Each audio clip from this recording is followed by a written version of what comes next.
very much, Wes. Let's go to David in New York. David, you're next up with Eric. Hey, my question for Eric is, why do you call Bruce Mitchell a pedophile on WrestleLine? I never did.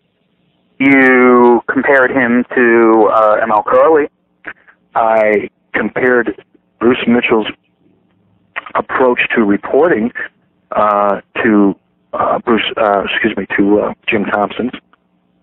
But you said he went to the Jim Thompson School of Reporting, which is like saying how Joel Montoon used to say the Terry Garvin School of Self-Defense. No, it's not at all. You were implying... No, but you said that they had similar hobbies and interests. Absolutely, I did. And they similar hobbies was a little strong. I thought so. That might have been a little strong, but they do have similar hobbies. They both write about wrestling. No, you said you said they have more in common than people would think. They do have more in common than people think. Neither one of them step outside of their zip code to really report on wrestling. Neither one of them know half the time what the hell they're talking about when it comes to wrestling. But they'll be the first ones to put themselves out as wrestling experts and tell the world what's wrong with it. That's what they have in common.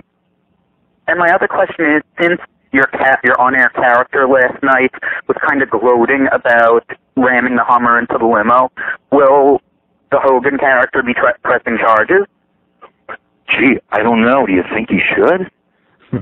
I'm just saying that, like, it's not like he was just suddenly, it's because the way it was done that you come out bragging about it. You know, last time, if it was like someone, if it was just someone said if it was who was driving the Hummer, but the person could have kept denying it or something. Like if Randy Savage said Eric Bischoff was driving the Hummer, then your character could have denied it, and it's not like there would have been anything, like within the storyline that could have supposedly held up in court. But just the way it was done, like it's not like you just beat him up in the locker room. You hit the guy with a car. Yeah. My point is that it's not. It's the fact that the character gloats about it instead of just beating away. I mean, I kind of understand the way that it was done. That if you just drove away without getting out of the car, then it would have been another 3 months of who's driving the Hummer. But it just seems too. I mean, it just seems too unrealistic even for wrestling that someone could hit someone with a car and there will be no charges pressed. I'm not sure if you're... how old are you, by the way? Why do I have to tell you that? Well, you don't have to tell me. I won't take you to court if you don't tell me. I'm just saying that... No. Answer the question. How old are you? I'm a teenager. I'm 15. Okay. When we produce a show, we're producing a show to create emotion. We're not producing a show to create a format that would stand up under the scrutiny of a judge. There's a lot of things that we do that in real life would never be able to play out. There's a lot of things that the WWF does that in real life, if you put that real analytical magnifying glass over every single thing that you do, you wouldn't do anything. And the things that you would do would be pretty boring when you really get down to it. True, but wrestlers have been arrested on Nitro before, and it was for petty things like powerbombing people. Mm-hmm.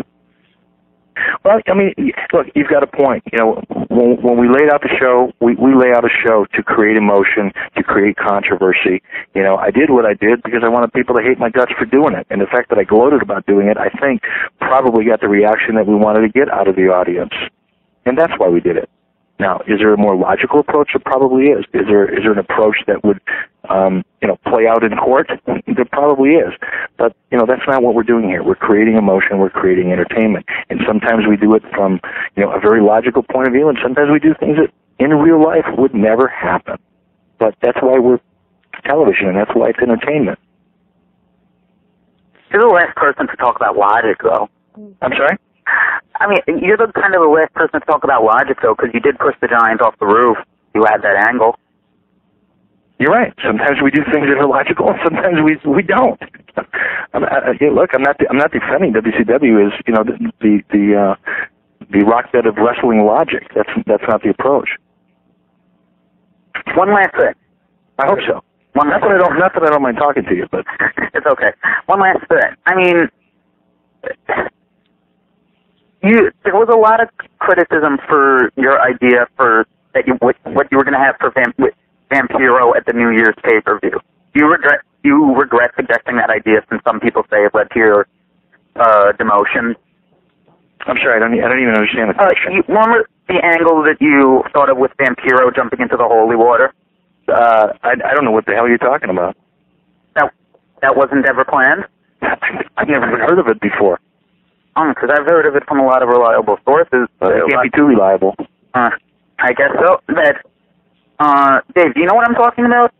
I mean, I vaguely know that there was an angle with Vampiro and the demon that was. I never heard holy water exactly, but I just heard that there was a Vampiro demon. That it was Vampiro was gonna jump into that Vampiro was gonna get thrown into holy water by the demon, and ICP was gonna sacrifice themselves or something. I have never even heard of this before. Okay, that's a good thing then. Dave, we've got to get running. We've got a full bank of calls. Okay.